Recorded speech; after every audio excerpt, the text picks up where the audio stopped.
My name is Lucas Maudwe, the team manager for Madikwe Expansion Project, which we intend to expand Madikwe Game Reserve into the community land.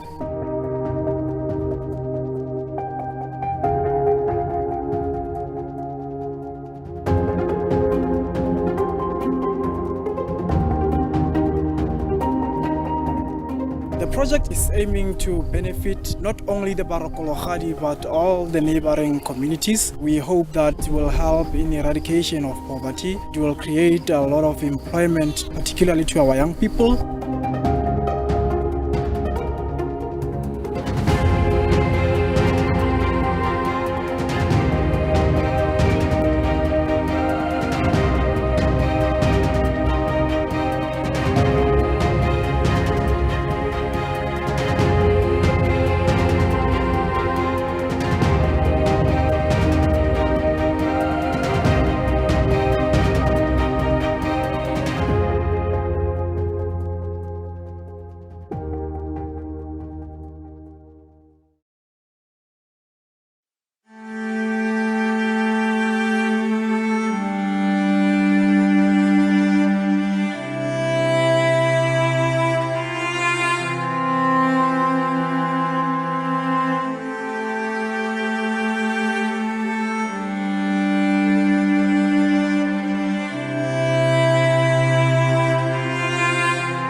There's a group of companies and their staff working tirelessly towards the conservation of animals and the alleviation of poverty in Africa, going beyond their words, beyond corporate purpose, to empower communities through the provision of meaningful infrastructure and programs that offer sustainable growth and benefit. Committing not only their time, but dedicating a percentage of their annual revenue towards the conservation of elephants and rhinos through the economic upliftment of rural people. ERP is this initiative. Championed by the men and women of GroupElephant.com, ERP seeks to leave a lasting legacy by cultivating a self-sustaining environment in which rural people benefit financially from the protection of wildlife on their restituted land. ERP needs ordinary, everyday people like you to play a part in preserving our natural and human heritage. Join us in the fight to save elephants and rhinos in the wild through the economic upliftment of rural people. To see how you can help, please visit groupelephant.com or erp.ngo. Let's come together and go beyond our words, beyond mere talk, and beyond corporate purpose, to leave an indelible mark that makes the world a better place for generations to come. Groupelephant.com, going beyond corporate purpose with ERP to create a better future. Hello everyone, it is such a pleasure to welcome you today to shed some light on a topic that has the world on its toes, the cloud. I'm Michelle from G3G and I'll be your MC and administrator for today. While we give a few moments for everyone to settle in, let us take a look at some housekeeping rules. I'm kind of hoping that you know where the bathroom is, whether it's in your own home, at the office, or the coffee shop you're listening in from. Luckily, no need for me to give flight instant guidance today, as one would normally do at an in-person event. Let me rather give you a quick run through of the Zoom platform. Please use the Q&A box at the bottom of your screen to submit your questions. We have designated some time at the end for this, but we might answer some questions throughout if it is applicable to the points up for discussion. Please do not use the chat box function for questions to our speakers, as it might get lost. In the chat box, we would like to encourage you to share your thoughts, learnings, general comments, or have back-end discussions with other delegates. Just remember to update your settings to send your message to everyone instead of the panelists only. We are going to run a few polls regarding the journey to the cloud to find out where you are at, what you fear most, and what you actually want to gain from the move. It will be great if you can join in on the fun. The discussion will be recorded and it will be shared with all the delegates afterwards. And if you have any technical difficulties, please reach out to our tech team via the chat box and they will assist you as soon as possible. Now you might ask why the videos we showed upon entering the event fits into moving your business to the cloud. We are proud that G3G and iSphere Cloud is part of Group Elephant, or ERP if you will, elephants, rhinos, and people. It is a largely employee-owned group of technology companies who focuses on corporate social responsibility by going beyond corporate purpose in our day-to-day activities. As a group, we have over 3,000 employees and operations across 30 countries, being able to provide end-to-end enterprise services for all businesses. Now back to today's topic. No modern business can survive without paying attention to how its landscape is structured, doing some human resource planning, and to attend to its business processes. We've known this for a while. However, with the impact of COVID, electricity supply issues, new regulations such as PAPIA, businesses has lost connection with their employees, customers, and stakeholders, whether we like it or not. Cloud technology was in the 5 to 10 year transformation plan, something that was back of mind. Suddenly, as a matter of survival and business continuation, cloud adoption moved to the #1 spot on the priority list. Some early adopters might have already made the move to the cloud, and others, like yourselves, might be investigating how you're going to get there. No matter where you are on the journey, every cloud has a silver lining. Moving your business to the cloud should be considered as moving a house. You cannot just throw all the contents into a truck and hope it will come out safe, secure, and intact on the other side. Each room in the house needs to be analyzed. What needs to be moved? What can be discarded? How will it be moved? When will it be moved? Who will assist you with the move? How secure is your goods during the move? And who owns the risk at the end of the day? We hope to answer all these questions today. With this said, let me introduce you to our panel. Ian Tron heads up the SME business unit at G3G. He has been part of the SAP Business One community for the past 15 years, growing from an implementation consultant to being the driving force behind his team. He has a 360-degree understanding of how businesses can operate optimally with a correct fit between the technology stack and the technology partner providing the underlying support. The other part of this duo is Michael Webb. Michael has extensive knowledge about anything tech-related, and has established himself as a business advisor in the SME space. Michael is the principal consultant for SAP Business One and SAP Business Bar Design at G3G. He's the guy that crosses the T's and dots the I's. And then we are so excited to host Ludi Nel, the CEO from iSphere Cloud. Ludi has for many years been part of the iSphere Cloud technical team, which is the leading SAP managed hosting provider in South Africa. He has extensive knowledge in public and private cloud and has hands-on experience in designing secure cloud hosting solutions that not only align with your business, but also with your infrastructure needs. He always goes the extra mile to maximize the scalability that cloud hosting provides. Welcome, gents. Over to you. Thank you so much for the introductions, Michelle. And welcome to everyone. I hope you enjoyed this session with us. And without further ado, we've got some content to get through, so let's jump right into it. So Ludi, what are your thoughts of the current situation in SA from a cloud perspective? I mean, Michelle just mentioned that this has become a big topic on everyone's lists. Sure. You know, I think cloud in South Africa is definitely still in its infancy. There's a lot of growth potential in the South African market compared to the rest of the world. We operate 8 data centers in 6 countries, and South Africa and the US is probably our fastest growing market out of any of our markets. I think the other way that you can see that there's still a lot of growth within the South African cloud market is just the amount of data center space that's popping up everywhere. You just have to read an article every single week and you'll see that there's basically a new data center being developed. I don't know if anybody knows Terraco. Terraco is the largest data center provider in Africa. They have a very large data center here in Johannesburg. If you've been there in the last 9 years, you will see that construction has just never ended. They're just continually expanding. Then another indication is the undersea cables. You know, I'm probably going to give my age away. A few years back, we only had one undersea cable, which was the Telkom Sat3 cable. If that puppy went down, there was no internet in the whole country. Today, we have more than 9 undersea cables basically landing in South Africa. Facebook recently announced a major investment in additional capacity in one of the cables that they own. Then, you know, the larger players in the cloud market, you know, they're landing in South Africa. The hyperscalers are all here. Netflix is here. Disney is going to be here quite soon.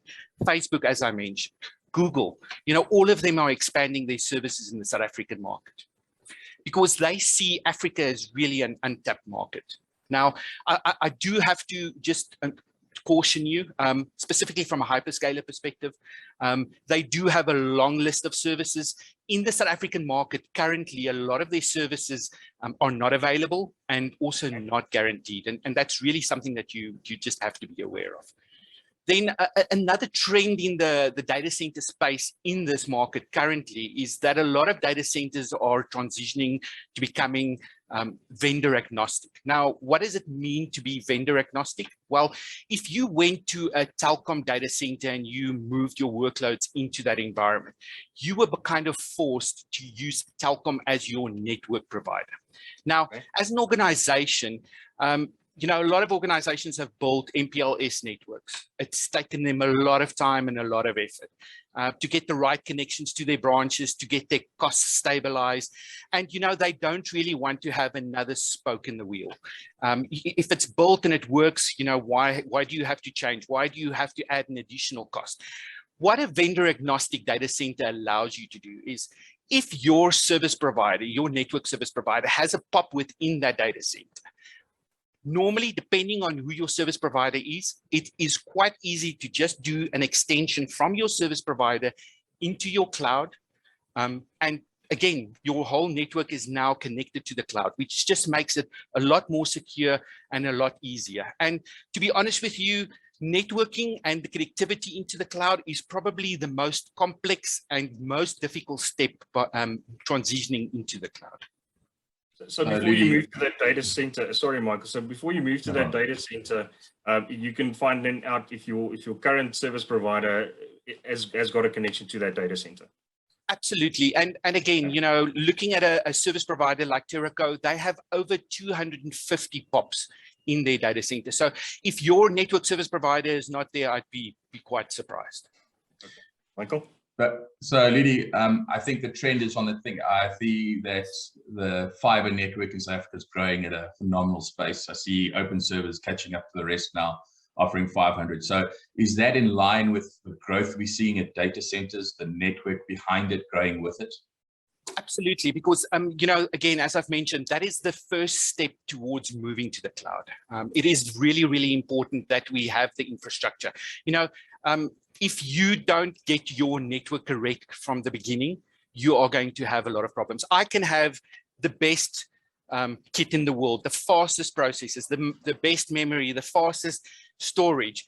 If your network experience is not correct and your redundancy is not correct, that whole experience is going to be terrible. So it's kind of the first step towards your experience from a cloud perspective. So it goes back to the old days, and I think I'm showing my age now as well, where we used to get shouted at for streaming music or online radio, and everybody going down. So your network is a key part of getting your business into the cloud. Absolutely. Okay, so it looks like South Africa is growing from a cloud perspective. So now that I know about cloud, what would be the motivations for moving to the cloud? Would it be like an all or nothing, or what would be the motivations that you think would sit behind moving to the cloud? I think it's, as anything else that you do in business when it comes to IT, it's what business problem, what issue are you trying to solve? I think one of the problems at the moment is there's a lot of hype around cloud. People think that moving to the cloud is going to be the silver bullet that resolves all of your problems, but it has to be a lot more targeted towards that. You have to look at what are the pain points that you're trying to address from a cloud perspective. Is that cost saving? Is it big data? Is it disaster recovery? Is it archiving? Is it security? You know, something else that people overlook as a real advantage by moving to the cloud is to actually free up time for your own internal IT staff. Now, why is that important? You know, when we have engagements with internal IT staff and when we start talking about cloud with them, you know, there's a lot of hesitancy because they think that we're going to take jobs away from them.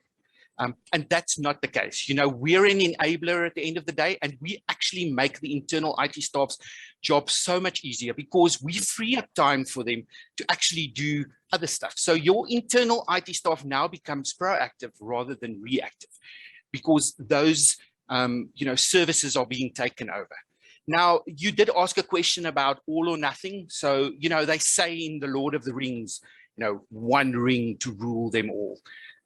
That is definitely not the case from a cloud perspective. Cloud can definitely be mixed. I don't think one cloud is going to resolve all of your problems. We really, really see the future of cloud as being hybrid. You know, cloud eventually, it's not there yet, but cloud is like software, is going to become a commodity. You're going to be able to move a workload here and there, and the next month be able to move it there because there's better pricing. We're not there yet. It is still early days, and there is a lot of challenges. But I think within time, really, it is absolutely just going to become a commodity. Okay, so when you say, sorry, Ludi, when you're saying cloud is going to become hybrid, the future is hybrid. Just explain a bit more about what you mean by that. So we see, you know, a mixture. So hybrid means that, you know, there might be some of your workloads that are running on premise. There's some of your workloads that might be in private cloud. There's some of your workloads that might be in the hyperscalers. We really see a mixture. It really all depends on, you know, what are you trying to achieve at the end of the day, and what services are being offered. You know, depending on what industry you are in, there are certain workloads that are never going to move to the cloud. And those workloads will always stay on premise. Okay, thanks for that. I think the biggest message we've heard in the last 18 months with regards to cloud, and this is feeding back to, you know, there's so many stories of why you should go to cloud, but I think the biggest message as small and medium enterprises, even large enterprises with the whole pandemic that came out, was business continuity. I don't know if you have the same feeling, Ludi, but it does offer one sense of business continuity. You know, if something happens at the office, at least your staff can be up and running from home or coffee shop, or from that type of point of view. Absolutely, absolutely. And maybe if I can also just, and I know this is going to be an extremely, extremely controversial point that I'm going to bring up here, but you know, irrespective of what salespeople will tell you, cloud is not always cost effective. In fact, cloud might actually be, over the long term, might actually be extremely expensive. There's a term in the IT industry that's not being mentioned that is going to be heard much more often. I think we don't hear it because we are still in our infancy from a cloud perspective, but that's called cloud repatriation. And those are people that were early adopters from a cloud perspective that now find over a 5-7 year period that, you know, cloud within their organizations has just become too expensive, and they're actually repatriating that back to either a private cloud environment or on-premise. But, you know, having said that, even if cost doesn't make sense for you in your organization, which might be the case, there's real tangible value in looking at certain cloud services. So as you mentioned, Michael, you know, backup as a service, disaster recovery as a service is really an easy, quick win, low hanging fruit way to actually test cloud services with a cloud provider. And it's very, very low risk. So absolutely, you know, in these times, I do think backup as a service and disaster recovery as a service is definitely something everybody should look at. And I think going back to your sorry, Ed. Go, Michael. I think going back to your controversial comment, like people are repatriating back to the cloud, I mean, back to their on-premise whole thing, goes back to the question of hand in hand, looking at what needs to be in the cloud and what needs to be on-premise.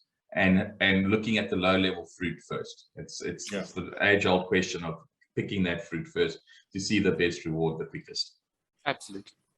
Yeah, because like Ludi mentioned earlier, I mean, when it comes to cost effectiveness, that cost effectiveness might not just refer to, you know, rands and cents, but it also might be the cost of having people free to focus more on the core functions that they do in the organization. Correct. So you would free up individuals to focus more on the core rather to, you know, try and keep an environment up and running 100% of the time.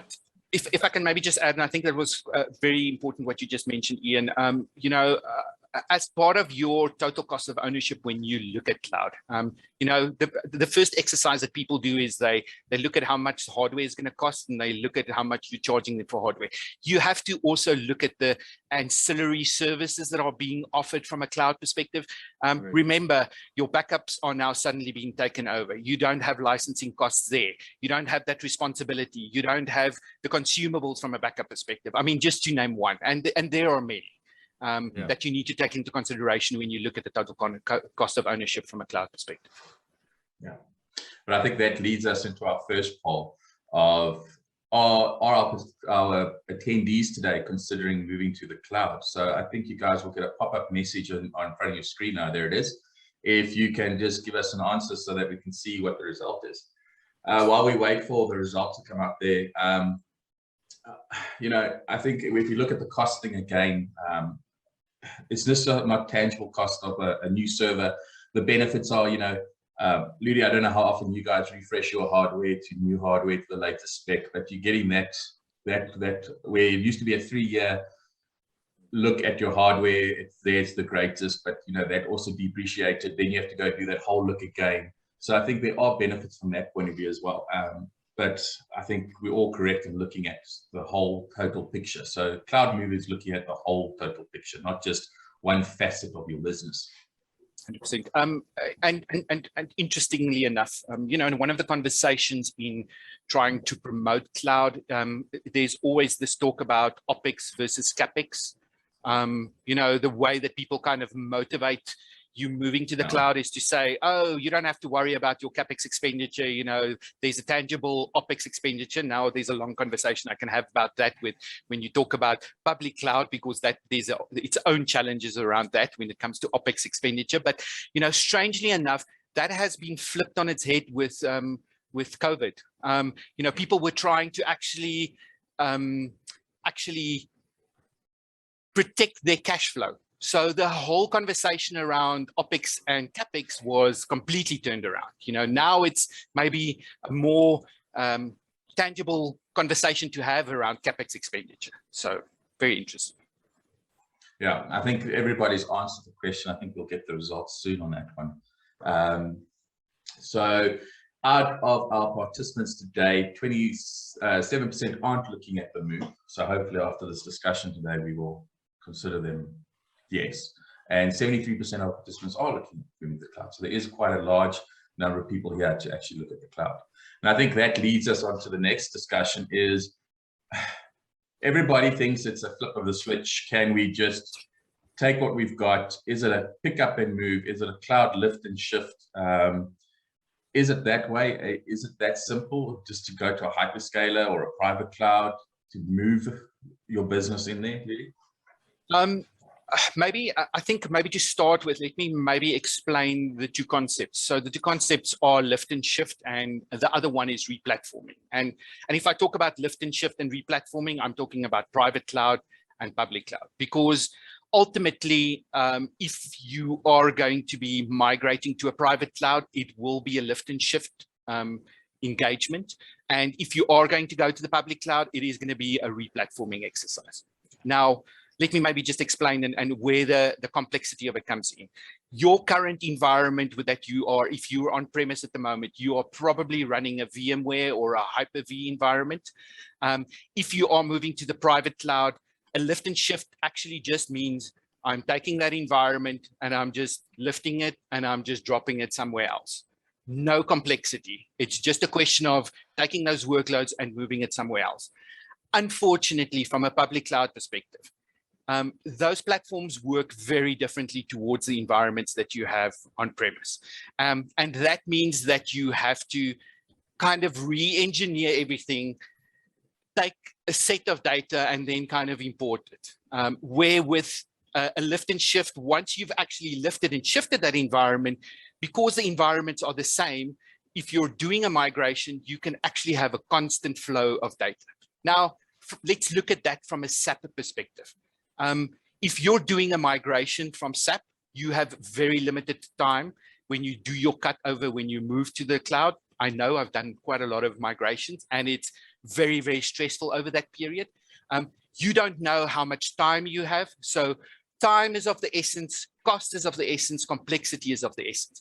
When it comes to a lift and shift engagement, you can have a constant stream of data moving from your on-premise into the cloud. And when you do the cut over, it's just a question of do your final replication and you do the cut over.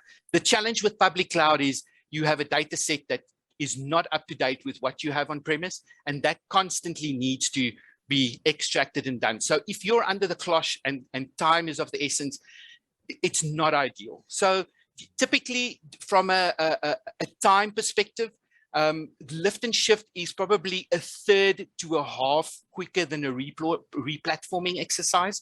The other thing that I also just have to mention, I don't think people really realize it, but SAP and most enterprise applications that you have today are actually legacy applications, and legacy applications, believe it or not, are not designed for public cloud. Now, please, I'm not saying that your SAP workloads won't work in the public cloud. It absolutely will.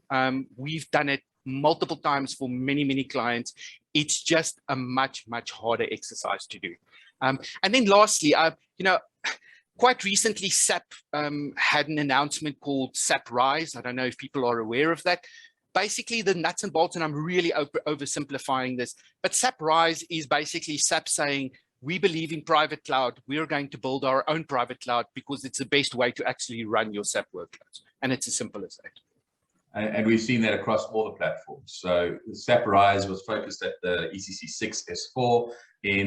SAP has rolled it out with By Design. By Design is a fully managed cloud, a private hosted cloud at AWS with SAP, and then SAP Business One as well. They've now gone with the SAP Business One Cloud, also in AWS, also private hosted by SAP. And then, of course, we've got our partner hosted that we have from that point of view with the ECC6 S4 and SAP Business One from our side. So yeah, we've seen that as well. Quite a big move from that point of view. But I think that then leads us into the follow-up is, so now you've decided to go the lift and shift or go to rebranding into hyperscaler or public cloud.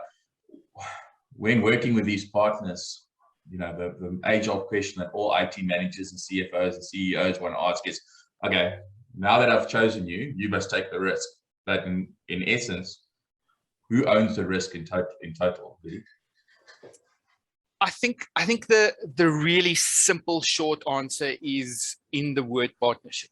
And that's how the engagement should be. You know, we're in a partnership together. We have to basically share the risk. It doesn't always feel that way for me as a service provider. It always sometimes feels like I've got quite a lot of risk on my side. But really, at the end of the day, it's like anything else in IT. For the years and years that I've been in IT, you know, at the end of the day, it's all about relationships and it's all about partnership.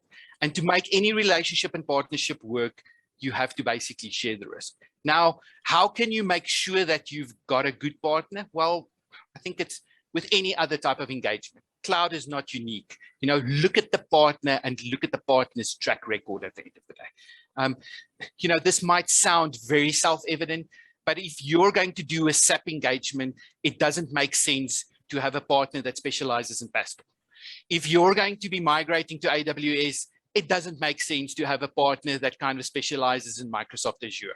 So, you know, look at the competencies within the partnership that you have and look at their track record. Then I think very, very, very important, which is more towards advice that I would give customers, is make sure that the roles and responsibilities within the relationship and within the environment are very well defined. Don't take anything for granted.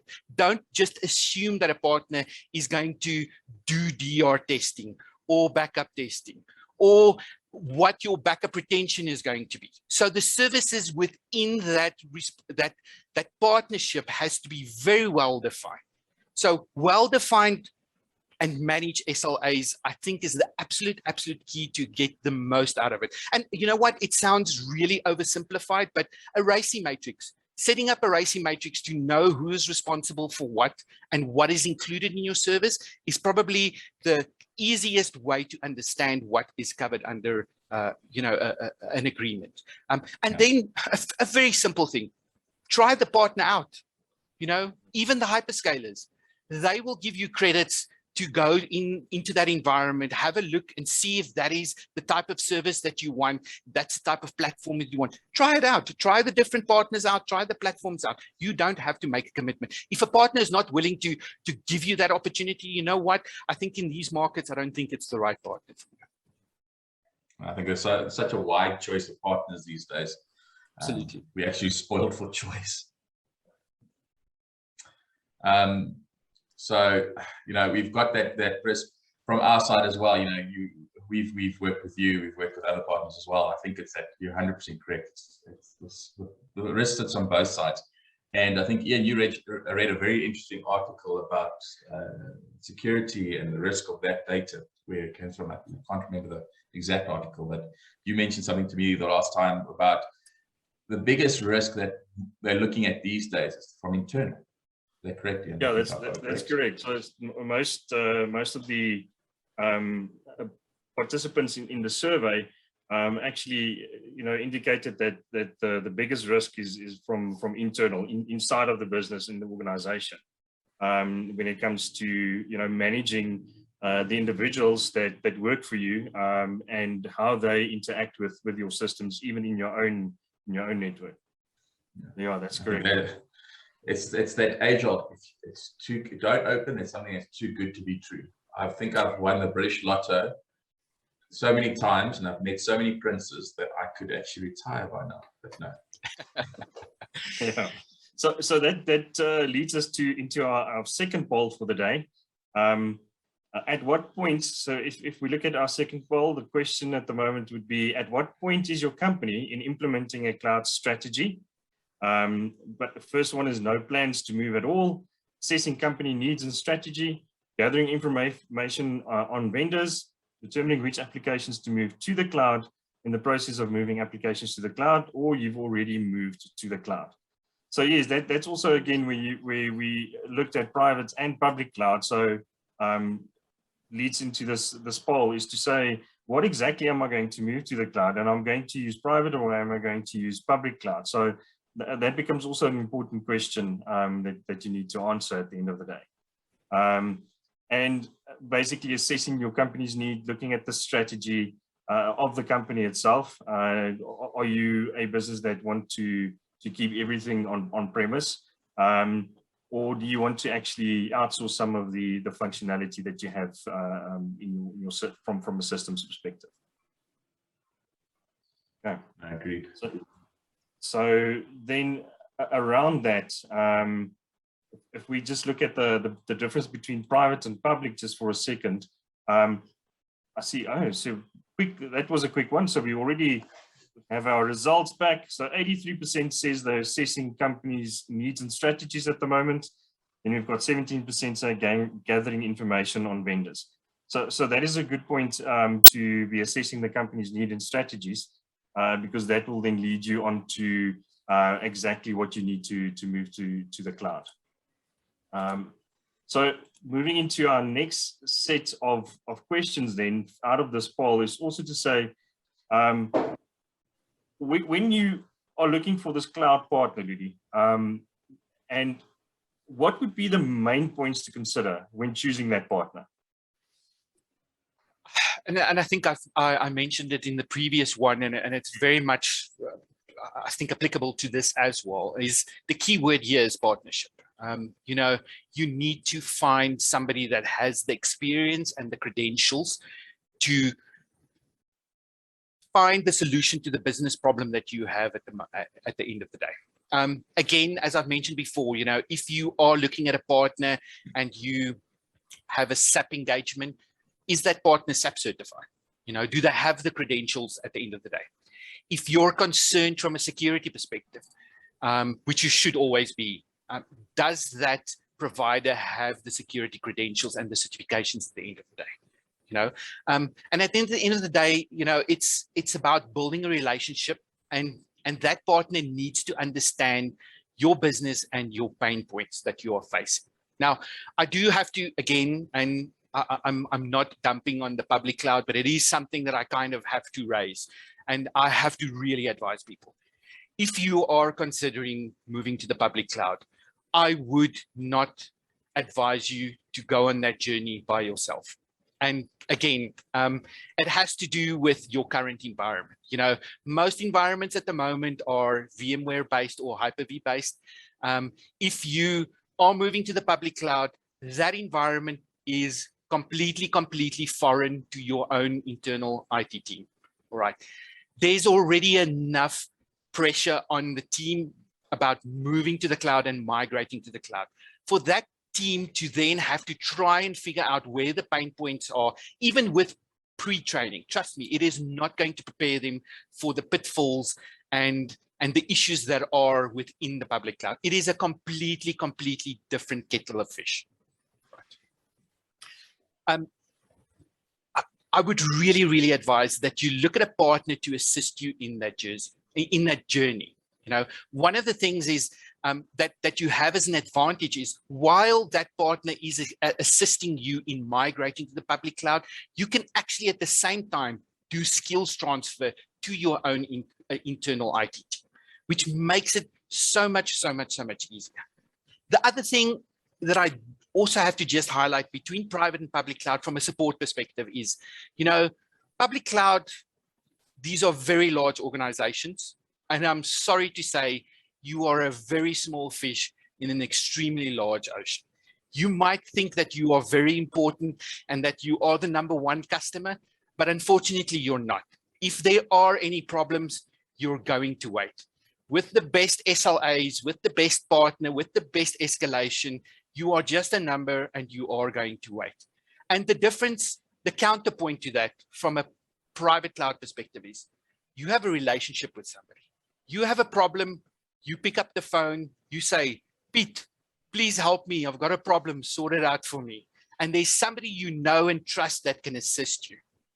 Same thing during a crisis. If there's a problem with the network, there's a problem with a server, you know, in the public cloud, you don't have visibility on that platform. You log a call and you have to wait. And then it's an email war. They ask you questions, you answer questions. They ask you questions, you answer questions. Whereas with private cloud, it's a question of everybody jumps on a phone and we try and fault find where the problem is. So really, just from a support perspective, it's really something that needs to be taken into consideration. I think that feeds back to the adage of business partner. We've moved away from the supplier customer role to a business partner role. Yeah, so that's correct. So going on to the next question. So now you've covered that. You're looking at which partner you want to select. Should the average business be concerned with the security and risk and breaches? Now, I can't really see on the picture. I don't know if you can see the gray hairs that I have here in my beard. And I think most of them are really, really attributed to security. So really, my short answer is yes. You should be worried about security all the time, whether you're moving to the cloud or whether you're on premise. It is my number one concern in my organization today. I think my support staff, when I have internal meetings with them, they groan when I start talking about security because it's something that I just drone on about all the time.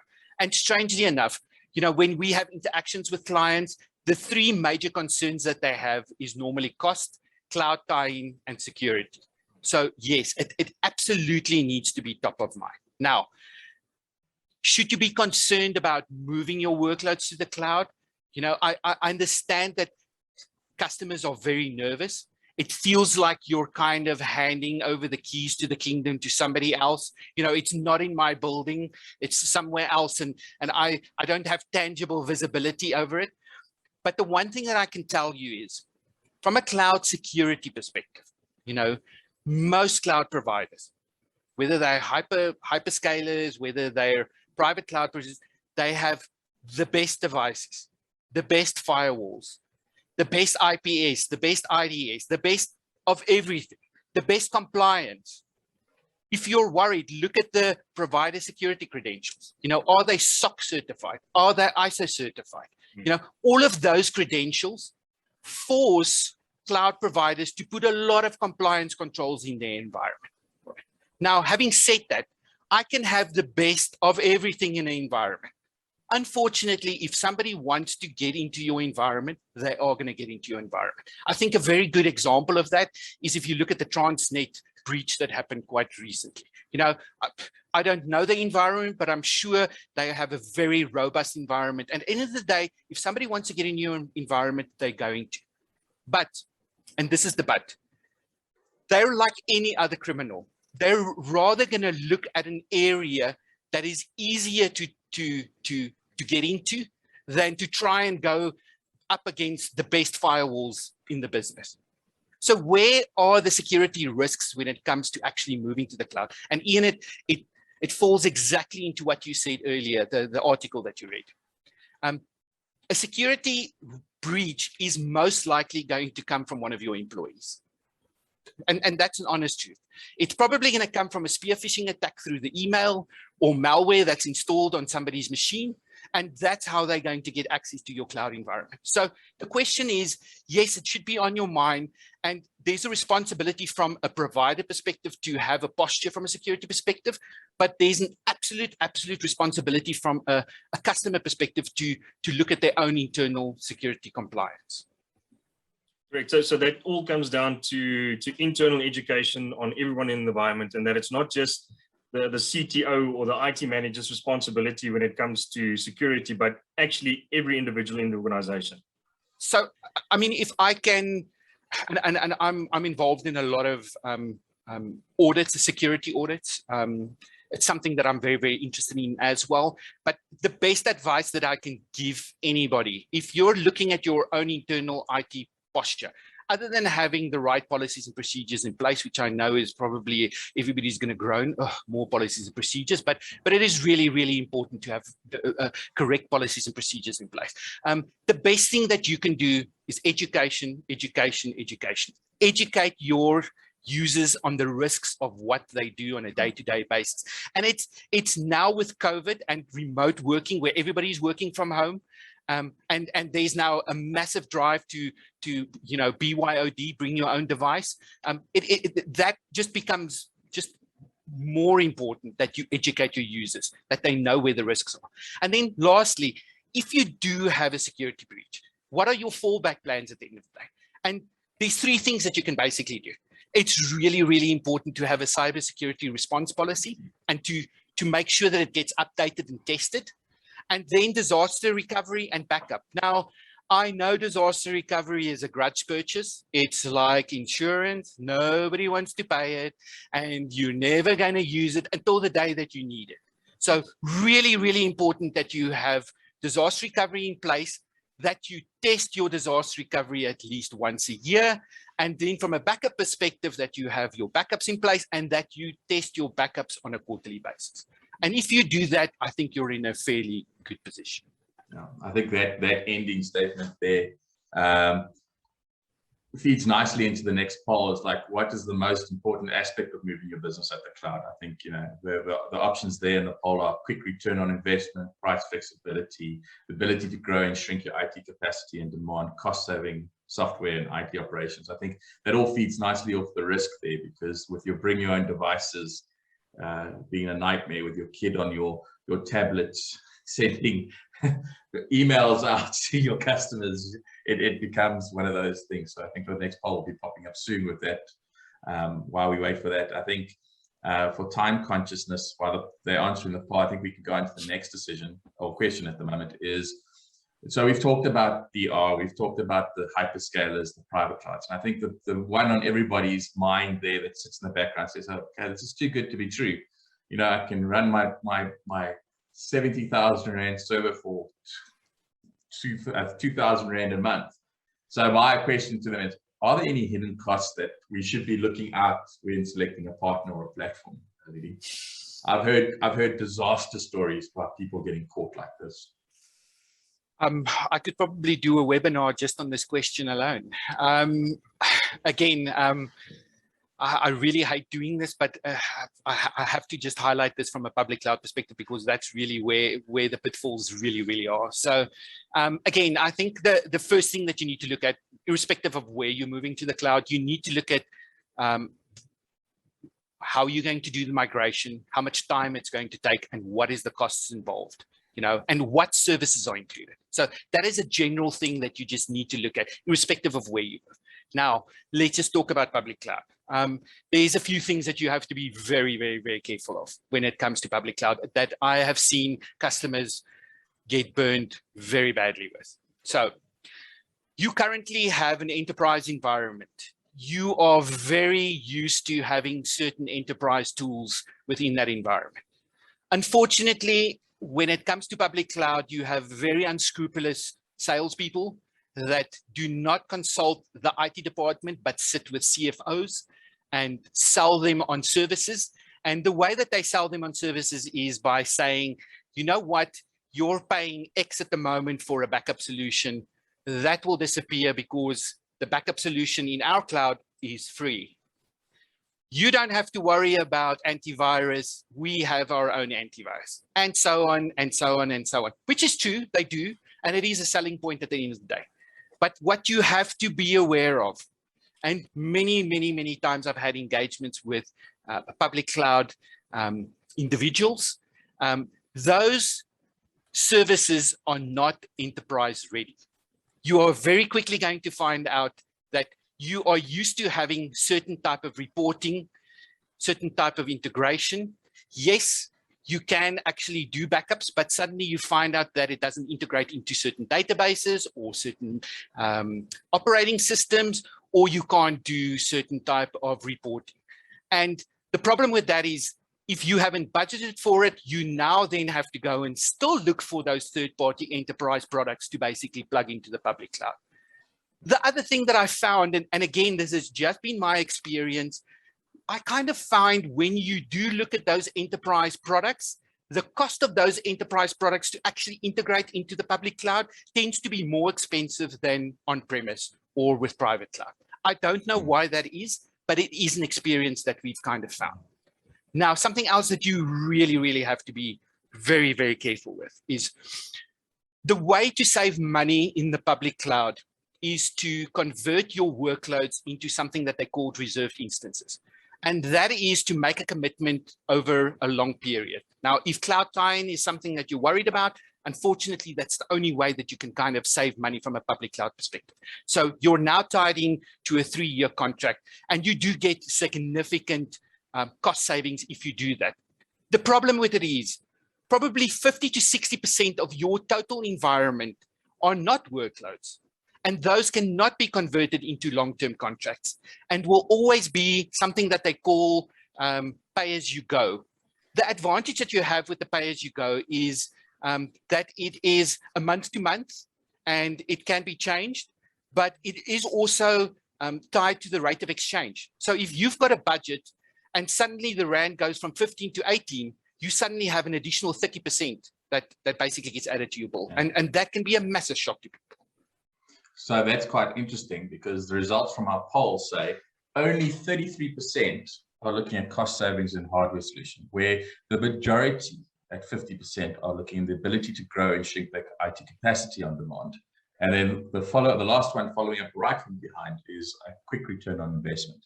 So it's quite interesting to see those things with just what you said about hidden costs in it. Something else that I can maybe just from a SAP perspective that I can also just mention is we all know that, you know, when you do SAP sizing for a cloud engagement, well, we do, those wonderful basis guys are the most accurate guys to actually do the sizing of the environment, and they never oversize when it comes to SAP. And of course, the SAP recommendations are also never oversized. I'm being very, very sarcastic here, but that unfortunately is also a reality when you talk about SAP workloads. They tend to be oversized. And one of the challenges that you have from a public cloud perspective is, contrary to what people believe, you can't actually do sizing the way that you want in a public cloud. Public cloud is built on SKUs. So if you want to do an upgrade, you can't just go and do an upgrade on a vCPU. You have to do an upgrade on a CPU and memory. And those are incremental jumps. And it's normally quite large incremental jumps from a cost perspective. Yeah. I think that feeds off a question that came through saying, can private cloud deal with dynamically scaling my computer needs up and down during the peak and low periods, such as a hyperscaler can offer? Okay, so, you know, one of the business cases that I would recommend people to use hyperscalers for is if you're in retail and you have a website that falls over every single year because of the Black Friday sales, if you haven't moved those workloads to the public cloud yet, you as an IT manager should be chased away, because that is an ideal business case for public cloud. That scalability, that elasticity, if you've got like high volumes of workloads, again, it's the ideal business case for public cloud. So public cloud does it fantastic, but private cloud, we can do it as well. But take into considerations, those workloads were actually originally built for public cloud. You know, those are new generation applications. They're not legacy applications. Yeah, and that's where we're sitting with the private cloud from that way. Yep. And then coming back to the security concerns, sorry, I know we're going back a bit. Our ages don't play well in this day and age. So there was one question here. So surely the hyperscalers take care of all these security concerns? Surely that there are global standards out there? They do. I want to make another thing, and I don't want to pick on somebody, but you know, looking at the hyperscalers and looking at their pedigree, is there background security? No, not necessarily. Yes, they do offer a lot of security services, but it's not their bread and butter. It's not their core business. So who do you want to look after your security environment? Do you want somebody that only plays in the security space, that kind of just does that? Or do you want somebody that, oh, here's another service that I offer to lure people to my platform? Not saying that the security on the public cloud is bad, but I would really, really think twice before using that as my sole purpose from a security perspective.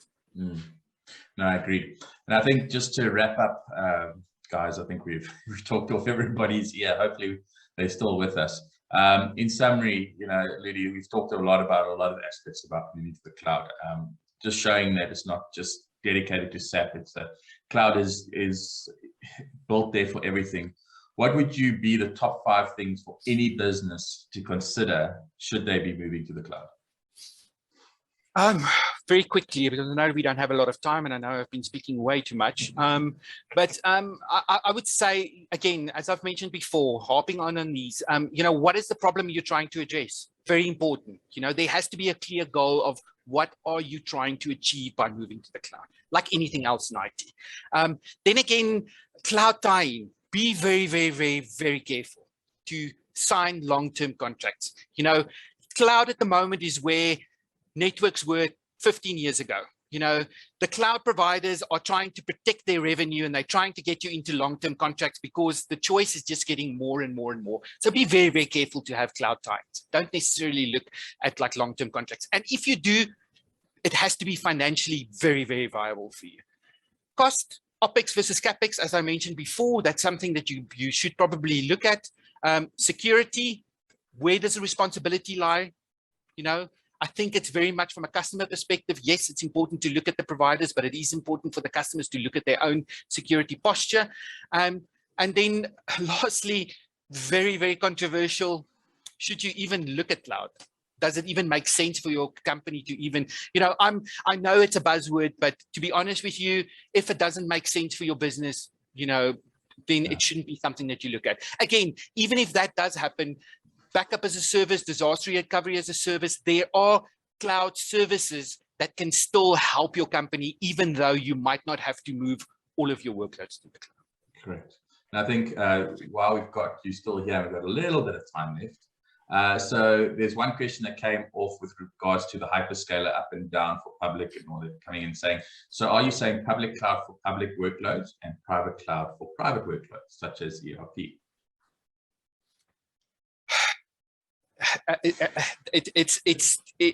can't give you an answer because it still depends on what you're going to use the workloads for. So, it all depends on what the application is. So if it's a new application, if you're developing a new application from scratch, if we're talking about Internet 2.0, that is maybe a business case to look at it. But again, you don't have to have one for the other. Hybrid. Yeah. You can have some of it in private, you can have some of it in public. It doesn't have to be one or the other. It's really, it doesn't have to be. It could be you're a multinational conglomerate across the globe and you need your ERP in a hyperscaler because come month end, everybody's working till 3, 4 in the morning crossing time zones. Sure. And you need to up the thing. So it really is on business case scenario. Absolutely. Ian, I think I've taken over from you, Ian. No. If we've got any more questions, please use the Q&A, or if you need any advice on the cloud side, please use contact.sa@g3g.com to send your questions through, and then we can assist you from there. So yeah, thank you guys. I hope the participants learned something new, or we've with some of the appetites that weren't thinking of moving to the cloud that might now start investigating moving to the cloud and moving certain areas of their business to the cloud. So yeah, thank you very much for Ludi, for your advice that you've given us. And thank you for everyone that has participated and joined us for today. Thank you, and good luck to everybody on your journey to the cloud. I hope it's smooth sailing.